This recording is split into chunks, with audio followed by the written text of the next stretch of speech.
Buenas.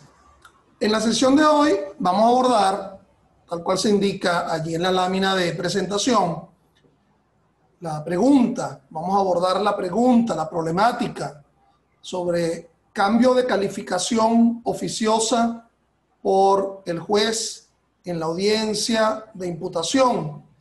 Obviamente que nos estamos refiriendo al proceso penal venezolano que está siendo regulado por el Código Orgánico Procesal Penal.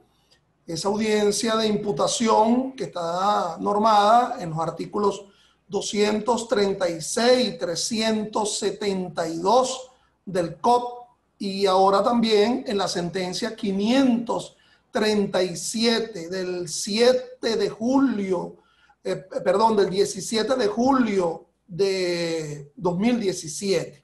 Quien les habla es el profesor Ángel Serpa Ponte y esta disertación se encuentra ubicada, ya la pueden ubicar, al igual que las otras disertaciones mías sobre aspectos vinculados al proceso penal, en mi canal YouTube, Ángel Serpa Ponte.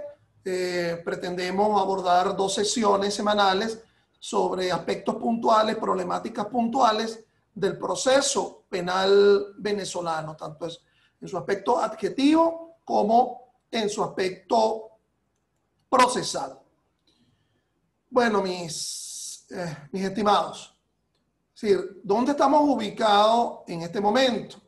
Estamos ubicados en un proceso penal que está repleto de fases procesales, ¿ok?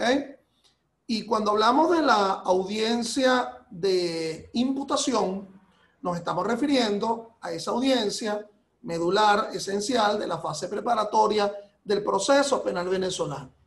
Pero antes uno tendría que advertir que este sistema procesal penal, en la cual se encuentra esa audiencia de imputación, es un proceso de carácter acusatorio. Es un proceso de carácter acusatorio en el entendido que el titular de la acción penal, conforme lo establece el propio artículo 285 en su numeral 3 y 4 del Código Orgánico Procesal Penal, es el que le corresponde el ejercicio de la acción penal. Recordemos que hay un proceso histórico detrás de todo esto. Es decir, tuvimos 300, 200 años de un sistema inquisitorio o inquisitivo regulado por última vez dentro de ese sistema inquisitorio por un código de enjuiciamiento criminal que estuvo vigente entre nosotros hasta el año 1999. Desde mediados del año 99 comenzamos con la vigencia plena de ese Código Orgánico Procesal Penal que se adapta a un sistema procesal penal. Como se dan cuenta, si es del año 99 con plena vigencia, estamos hablando de un sistema procesal penal regulado en un código preconstitucional, puesto que la Constitución, por primera vez, la vigente, por primera vez promulgada el 30 de diciembre del año 1999, ya se dan cuenta cronológicamente que es posterior a esa entrada en vigencia del COP. Pero vamos, que esa Constitución del año 99, que es la que todavía está vigente, se casa con el sistema procesal penal, se casa con el sistema acusatorio. Entonces, advertido todo esto, dentro de un sistema acusatorio en el sentido que un titular de la acción penal ejerce la misma, pero también presenta los elementos de convicción, pero que también imputa y que por lo tanto el concepto de imputación implica incriminación e intimación. Dentro de esa incriminación con respecto a la calificación jurídica, bueno, sería el fiscal del Ministerio Público quien tendría quien también imputar por la vía de la incriminación la calificación jurídica del hecho por el cual pretende el ejercicio de la acción.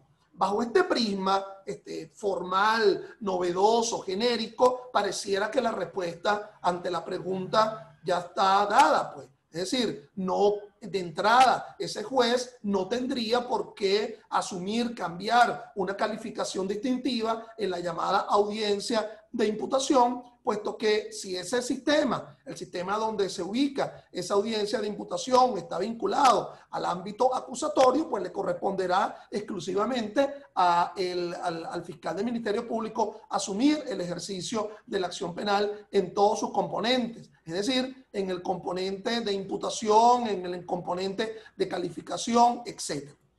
Fíjense dónde se encuentra ubicada dicha audiencia de imputación. Por cierto que el concepto, la denominación de audiencia de imputación es un concepto relativamente novedoso en su perspectiva formal, porque hasta ahora nos habíamos acostumbrado a denominar esto audiencia de presentación, esto dentro del procedimiento ordinario. Con la vigente reforma del Código Orgánico Procesal Penal, cuando se incorpora el procedimiento por delitos menos graves, es decir, aquellos delitos que no superan a los 8 años en su límite máximo, a esa audiencia de la fase preparatoria, en definitiva, el procedimiento especial ya la denomina audiencia de imputación. Y si lo denomina como audiencia de imputación en ese procedimiento, es porque no puede haber la llamada imputación en sede fiscal frente a los delitos menos graves. Esa imputación en sede fiscal que se denomina la instructiva de cargos, como está descrita en el artículo 132. Entonces, en definitiva, con la incorporación del procedimiento especial por delito menos grave, adentrándose en la propia normativa del procedimiento especial, que la imputación va a ocurrir en sede jurisdiccional, nada de ello desdice sobre quién tiene la titularidad de la calificación del hecho que se indica a alguien, porque lo que se está precisando es que el fiscal del Ministerio Público, quien asume el ejercicio de la acción penal, ya no podrá imputar en sede jurisdiccional, sino que imputará en sede, ya no podrá imputar en sede fiscal, sino que tendrá que imputar en sede jurisdiccional. Cuidado si alguien entiende que como el cambio, la locación del sitio de la imputación pasa de ser de la sede fiscal ante el órgano jurisdiccional, ese cambio, ese locatio novedoso en la imputación es porque le va a dar atribuciones de cambio de calificación al juez. No, sigue asumiéndose el ejercicio de la acción penal por parte de un titular de la acción penal. Y es que la grafía del sistema acusatorio es un sistema adversarial, enfrentado, contradictorio, como nos lo dice el 18 del Código Orgánico Procesal Penal. Bien sea que esa contradicción vaya a ser en sede fiscal o bien sea que esa contradicción se vaya a ejercer en sede jurisdiccional. Tesis, antítesis, buscando una respuesta, una síntesis que le corresponde darla al juez. Sí, sabemos que el juez asume el llamado control judicial de la acción, porque a lo mejor pueden haber desafueros, desencuentros, disfuncionalidades en ese ejercicio de la acción penal del Ministerio Público. Fíjense que esto se precisa con mayor, digamos, abultamiento, con mayor énfasis en otras fases del proceso penal. Ahí no hay duda al respecto. Por ejemplo, en la fase intermedia, conforme a lo que establece el 313.3 del Código Orgánico Procesal Penal, el juez le puede dar una calificación provisional distinta a aquella que presenta el fiscal en su acusación. En el pleno juicio oral y público, ya como referencia normativa, allí está el artículo 333, ¿verdad?, del Código Orgánico Procesal Penal, en donde el juez puede advertir un cambio de calificación en plena audiencia de juicio. Pero el problema que se está presentando es en la fase preparatoria, en la audiencia de imputación. Y esto hago la salvedad con mucha precisión, porque muchas de las sentencias que ustedes van a poder ver sobre y que revisarán en la jurisprudencia del Tribunal Supremo de Justicia sobre si es posible que el juez adopte un cambio de calificación distinta frente a la calificación fiscal, bueno, casi que con revisar el Código Orgánico Procesal Penal encontramos la respuesta. Eso no tiene mayor problema. En la fase intermedia, pues sí es posible, bajo pautas de razonabilidad que tendría uno que explicar porque sería otra concepción, ¿verdad?, vinculado a ese control judicial de la acción. En fase de juicio, bueno, allí está expreso en el artículo 333, pero es que además lo reafirma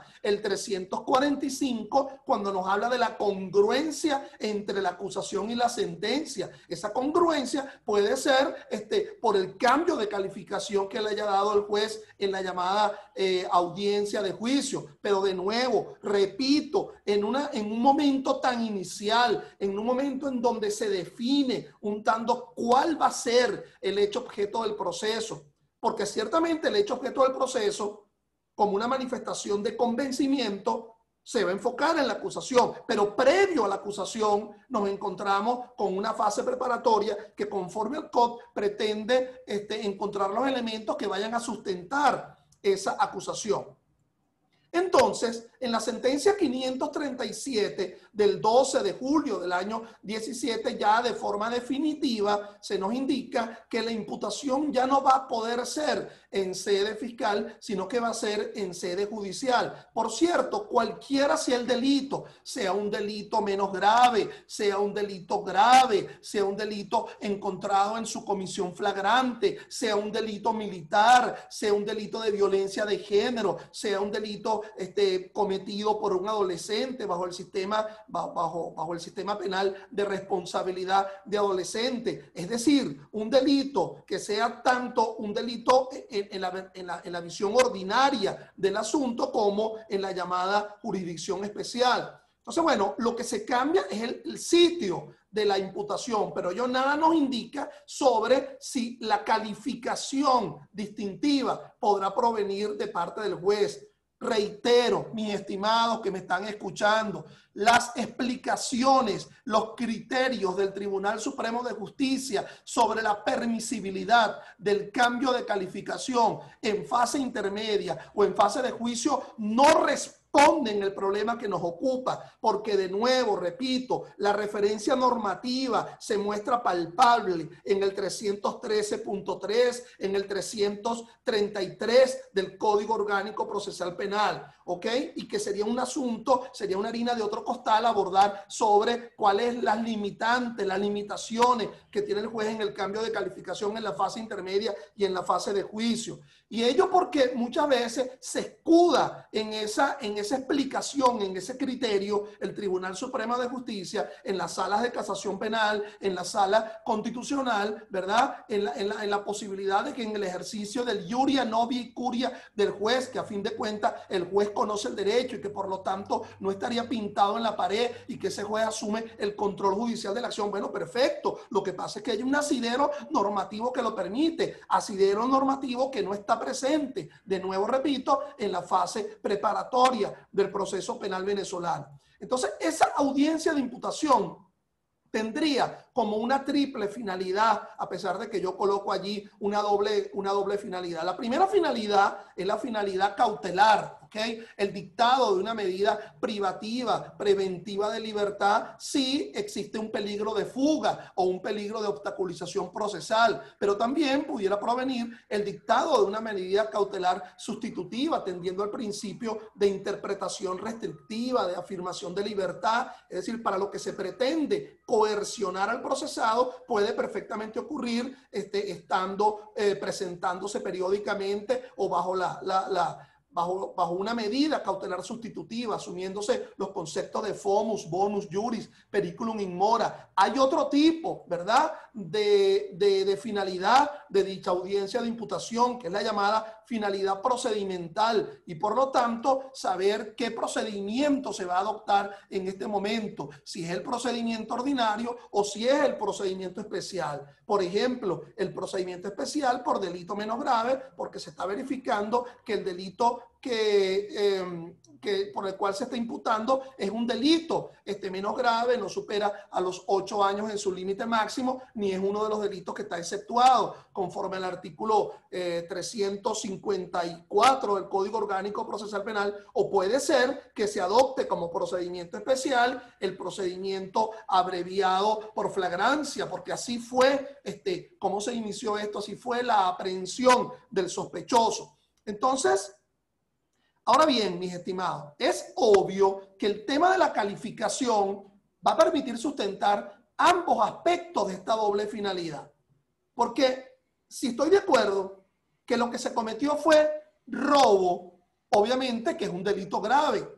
si estuviese de acuerdo que lo que se cometió sería hurto, sería un delito menos grave. Si estoy de acuerdo con lo que se cometió fuese homicidio intencional en grado de frustración, pues sería un delito grave. Y entonces el procedimiento que se adoptaría sería el procedimiento ordinario. Si estuviese de acuerdo con que lo que se efectuó fue unas lesiones intencionales gravísimas, sería un delito menos grave, y esto tendría que adoptarse bajo la pauta del procedimiento especial por delito menos grave. De igual forma, el tema de la calificación va a permitir sustentar este aspecto, el aspecto cautelar. Si para que se adopte la medida judicial preventiva, privativa de la libertad, hay que tomar en cuenta el peligro de fuga o de obstaculización procesal, y entonces en el 237 del COD, para sustentar el llamado peligro de fuga, se atiende al factor objetivo de cuál es el delito que se ha calificado y que se ha aceptado, porque si es un delito que supera a los 10 años en su límite máximo, está obligado el fiscal del Ministerio Público a solicitar la privativa. En cambio, ello no fuese si fuese inferior, y sobre todo si el delito fuese aún inferior a los 8 años, sería un delito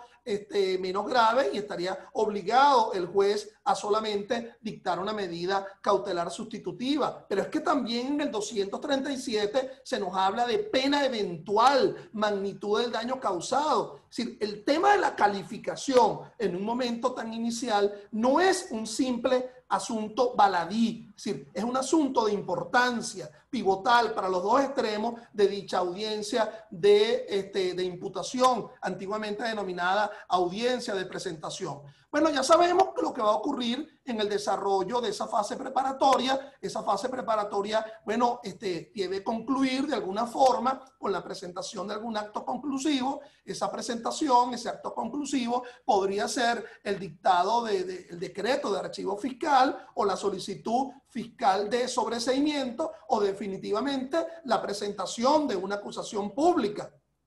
Si se presenta la acusación pública, se fija la audiencia preliminar. Frente a esa acusación pública, la defensa pudiera oponer las excepciones para contrarrestar dicha audiencia preliminar, y en dicha audiencia preliminar hay decisiones que podrían adoptarse. Es decir, si se declara con lugar las excepciones, se dictará un sobreseimiento. Si por otra parte el acusado decide admitir los hechos, bueno, surgirá la condena por la admisión de los hechos, pero puede ser que oficiosamente el juez adopte una calificación distintiva, lo cual se lo permite el artículo 313.3.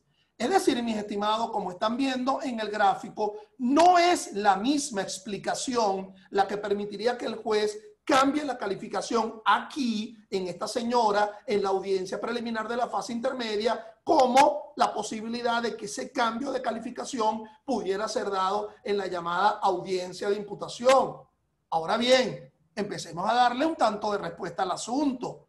Alguien me pudiera decir, ad maior, ad minus, quien puede lo más, puede lo menos. Alguien dirá, bajo un razonamiento, si frente a algo tan definitivo como es la acusación pública, en la que se supone que un fiscal ha tenido una certeza, porque esa acusación pública está sustentada sobre elementos de convicción obtenidos en la fase preparatoria, y si ese fiscal absolutamente convencido y está presentando elementos de convicción y de prueba a una audiencia preliminar, ante una audiencia preliminar, para que sea decidido el pase o no a juicio de esa acusación por el juez de control, si aún frente a ello, que es casi definitivo, hasta define el propio sistema acusatorio, porque el fiscal presenta una acusación, el juez puede dar un cambio de calificación distintiva que se denomina calificación provisional. Quien puede lo más, puede lo menos, dirán algunos, bueno, si ello es posible en la propia audiencia preliminar, y aún con más razón en la propia audiencia de juicio, ¿qué diríamos en la fase preparatoria, en la fase de investigación, en la audiencia de imputación, en donde todavía no hay una certeza absolutamente de nada, pero donde sí hay algo que debe ser certero es en el conocimiento jurídico del juez? Entonces, ese razonamiento se los dejo allí, ¿verdad? Como congelado para seguir abordando otros aspectos.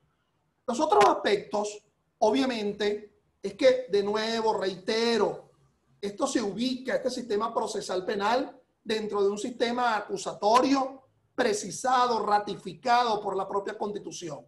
El hecho de que fuese anterior a la promulgación de la Constitución a finales del 99, de nuevo no desdice cómo toma partido la Constitución. La Constitución definitivamente quizás no toma partido con respecto al sistema apreciativo de la prueba. Pero eso de que es un sistema acusatorio donde dos partes se enfrentan para que un tercero decisor es el que resuelva la controversia. Ese tercero decisor que tiene que ser imparcial, y la imparcialidad radica en que no está vinculado ni con las partes ni con el objeto de la causa. Pero como lo dice el gran procesalista Juan Montero Aroca, el gran procesalista español, además de ser imparcial, tiene que ser impartial, con T, si se me permite la expresión.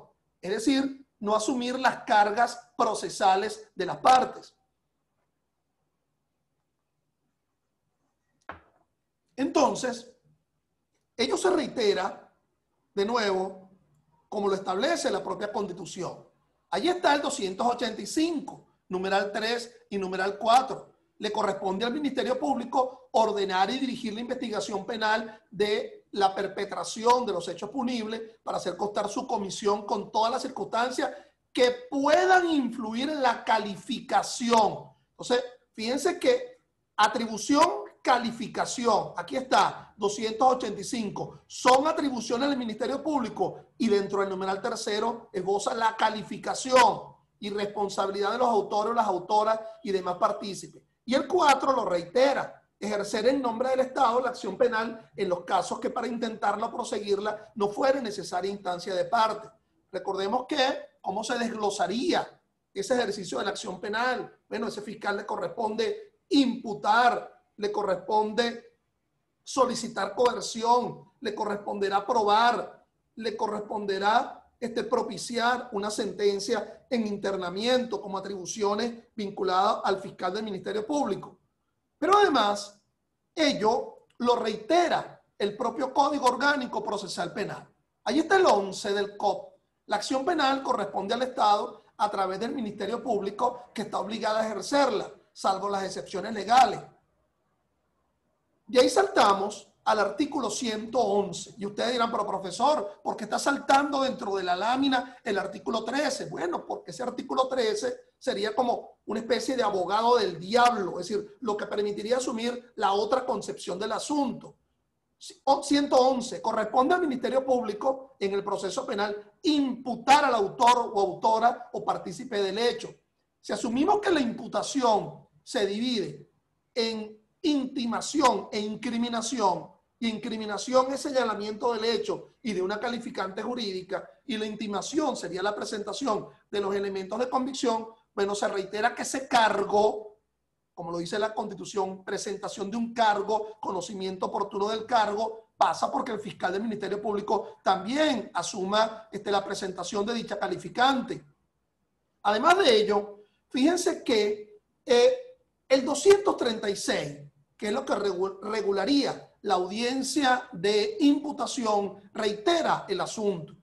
El juez de control, a solicitud del Ministerio Público, podrá decretar la privación preventiva de libertad del imputado o imputado siempre que se acredite. Entonces, ¿quién lo va a acreditar? Bueno, el propio titular del Ministerio Público, que en el encabezado nos indica que es el Ministerio Público. Siempre que se acredite un hecho punible que merezca pena privativa de libertad y cuya acción penal no esté prescrita, fundados elementos de convicción para estimar que el imputado ha sido autor o autora o partícipe, una presunción razonable por la apreciación de las circunstancias del caso, del peligro de fuga o de obstaculización procesal en la búsqueda de la verdad. Pero además de ello lo reitera en la parte final del 236.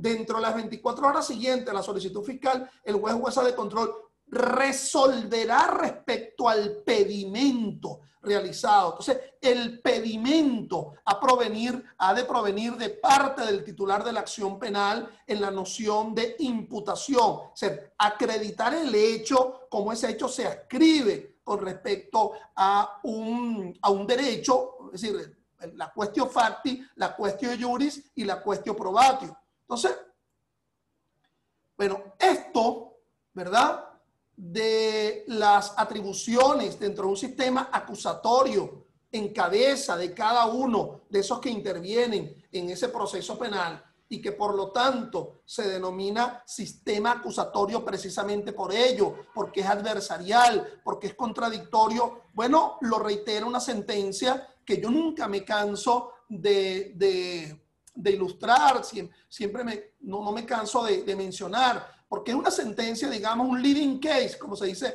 en el ámbito anglosajón, la sentencia 3167 del 9 de diciembre de la Sala Constitucional, que es la sentencia, digamos, que establece todos los parámetros del sistema acusatorio en el proceso penal venezolano. Esta separación de las funciones de investigación y juzgamiento expresa un carácter fundamental del procedimiento acusatorio, como lo es la racionalización del sistema procesal penal. Permite, mediante la institución del juez de garantía, controlar la investigación realizada por el Ministerio Público y asegurar además la imparcialidad del tribunal en lo atinente a la adopción de medidas cautelares que, como la prisión preventiva, entre otras, afectan intensamente los derechos del imputado. En el sistema acusatorio, el juez queda dispensado de la iniciativa de la persecución penal y, por consiguiente, no se autopropone la materia. Ello no quiere decir que el juez sea un sujeto pasivo, un mero árbitro. Se trata de un sujeto activo, aunque sin facultades exorbitantes que cuestionen su imparcialidad. El Ministerio Público está obligado a ejercer la acción por todo hecho que revista carácter penal o delictivo, siempre que de la investigación practicada surjan elementos de cargo suficiente. El artículo 11 del Código consagra el principio de titularidad de la acción pública en cabeza del Ministerio Público, a quien corresponda la dirección de la investigación preliminar al objeto de determinar la comisión de hecho punible. Entonces, bajo el prima de una sentencia tan sólida, ¿ok?, en la atribución de funciones por parte de los sujetos y partes que intervienen en el proceso, vamos a volver a la lámina anterior y sobre todo este artículo 13 del COP que exprofesamente yo salté en la explicación anterior. Finalidad del proceso. 13. El proceso debe establecer la verdad de los hechos por las vías jurídicas y la justicia en la aplicación del derecho. Y a esta finalidad deberá tenerse el juez al adoptar su decisión. Entonces, fíjense, es la norma que de alguna forma permite hablar del llamado iuria novit curia. El juez conoce el derecho y por lo tanto en ese conocimiento del derecho el juez debe realizar lo que se le exige a todo juez, que es el silogismo decisorio. Las partes aportan los hechos, las pruebas que sustentarían a ese hecho. En un momento tan inicial hablaríamos de elementos de convicción y el juez realiza la subsunción, subsume el hecho en el derecho, es decir, el conocimiento jurídico del juez. En estas disertaciones virtuales, ya yo he dicho en demasía, que esa motivación, que esa demostración que el juez conoce el derecho se da en doble vía. Una primera vía es cuando por la vía jurídica transforma un hecho aportado en un hecho probado, es decir, la llamada apreciación judicial de las pruebas y de los elementos de convicción. Y la segunda vía sería ya ese hecho probado que se incorporó como un hecho aportado, pero que se transforma en un hecho probado, derivar las consecuencias jurídicas que corresponden al hecho, ¿ok? Entonces el cliente en la joyería entró, le dijo a la dueña de la joyería, mira, permítame esa joya para yo llevársela a mi novia, déjeme buscar unos reales en efectivo que tengo ahí en el carro y entonces yo le vengo y le pago. Bueno, si el juez considera que eso configura una estafa, es decir, un ardid, el albur no puede ser a tal nivel para que alguien tan experimentado pueda entender que aquí lo que hubo fue simplemente una donación, ¿ok? Entonces, bueno, eso surge a partir del conocimiento jurídico del juez, la noción de la parte general del derecho penal, la noción de la parte especial del derecho penal.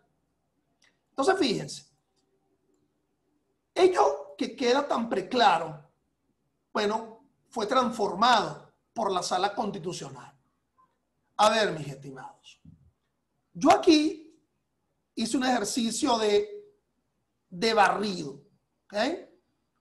Es decir, aquí en este caso, así como con un escobillón, como con una pequeña escoba, como hacen los antropólogos, pues, los arqueólogos, una especie de Indiana Jones tropical, ¿verdad? Ir delastrando, quitando de lado cualquier otro criterio que no esté vinculado específicamente al tema que nos ocupa. Por favor, reitero, ya lo he dicho como 3 veces, ¿ok? No pretendan darle una respuesta a esta problemática atendiendo a la posibilidad del cambio de calificación del juez en otra fase procesal, ¿ok? En la fase intermedia, en la fase inclusive recursiva o en la fase de juicio, porque la previsión normativa está allí expresa. Es casi que incurriría en un error hablar casi que es típica, pero lo típico se ubica en el ámbito del derecho penal sustantivo. Es decir, es taxativa la referencia, ¿ok? Y por lo tanto, me estaría quedando con estos 2 fallos de la Sala Constitucional. Estos 2 fallos, el 856 del 7-6-11 y uno más relativamente reciente, el 318 del 28 de abril de 2016, fíjense que este último, a partir del Código Orgánico Procesal Penal vigente, que es del año 12, primera publicación en enero del año 13, pero nótese que ambos son anteriores a la famosa sentencia 537, en donde le da la posibilidad de solamente de la imputación en sede jurisdiccional. La primera de esas sentencias, la 856 de junio del 11, nos dice: la calificación jurídica que acogió el Tribunal de Control sobre los hechos que ocasionaron el inicio del proceso no es definitiva. Dicha calificación jurídica, a juicio de esta sala, corresponde al proceso de adecuación típica que hace el juez penal sobre los hechos que le son sometidos a su conocimiento. Y ello puede ser desvirtuada dentro del proceso penal por la defensa. Entonces, mis estimados, toda la perorata que le manifestaba con anterioridad sobre que no podía hacerlo ese juez de control, porque definitivamente nos encontramos dentro de un sistema acusatorio, bueno, se echa al traste, ¿verdad? Se echa al cesto de la basura con un criterio que proviene de una sala constitucional. Una sala constitucional que crea un precedente vinculante. Irresponsable sería yo que le manifestara a ustedes que no se puede, que ese juez de control no lo puede, cuando esto surge por un precedente vinculante de la Sala Constitucional, un jurisdatio. Es decir, ni siquiera es una jurisprudencia de una sala casacional que para saber si es fuente del derecho tendría que sustentarse, ratificarse en el tiempo. El jurisdatio basta con que sea uno solo, ¿ok? Y establece en la supuesta interpretación de la Constitución una fuente muy formal de derecho. Pero nótese que al final de dicho criterio, en la sentencia 856 se dice que ese no acoger de la calificación por parte del juez puede ser desvirtuada dentro del proceso penal por la defensa.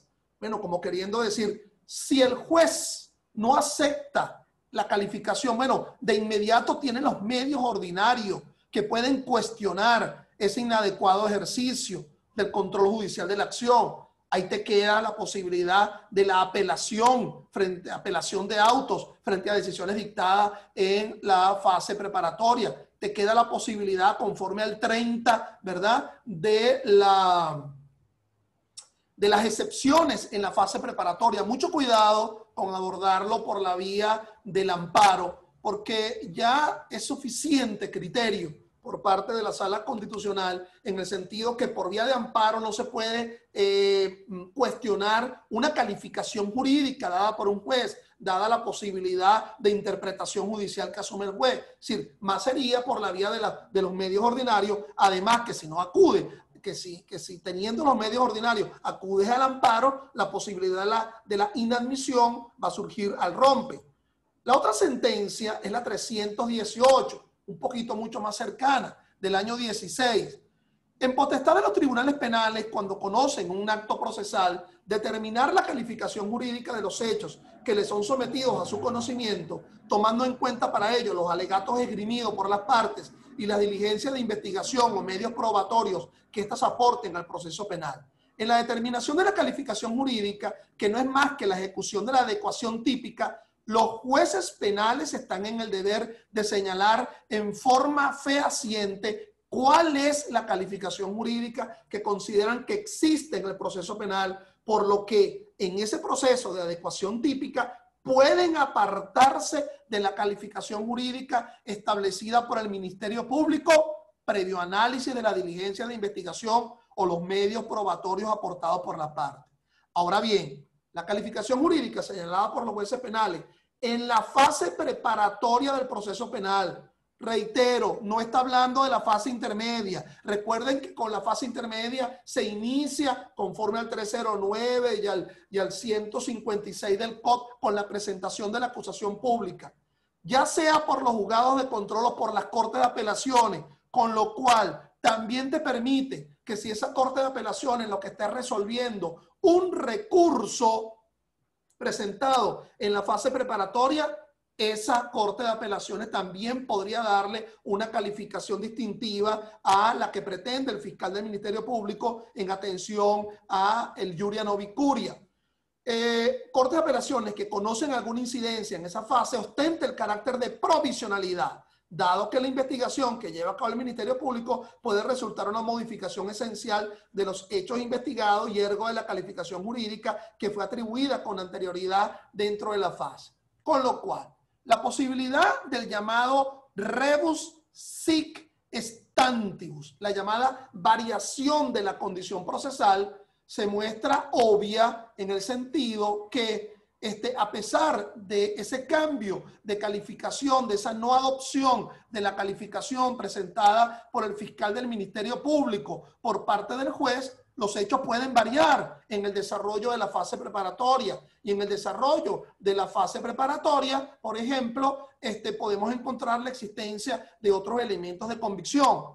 Nótese que, por lo demás, la Dirección de Doctrina del Ministerio Público indica que si el fiscal pretende acusar por un hecho distinto al que fue imputado, tendría que hacerle una nueva reimputación en sede judicial. Ahora la gran pregunta es, no, yo lo que pretendo es acusarlo por el mismo hecho por el cual yo imputé y que por lo tanto el juez no lo aceptó. Sí, pero pequeño tema, al no haberlo aceptado el juez, obligaría al fiscal del Ministerio Público a solicitar una nueva reimputación a los efectos de posibilitar la acusación por el mismo hecho por el cual pretendía el Ministerio Público su imputación. Bueno, nos veremos en una siguiente oportunidad. Gracias por su atención.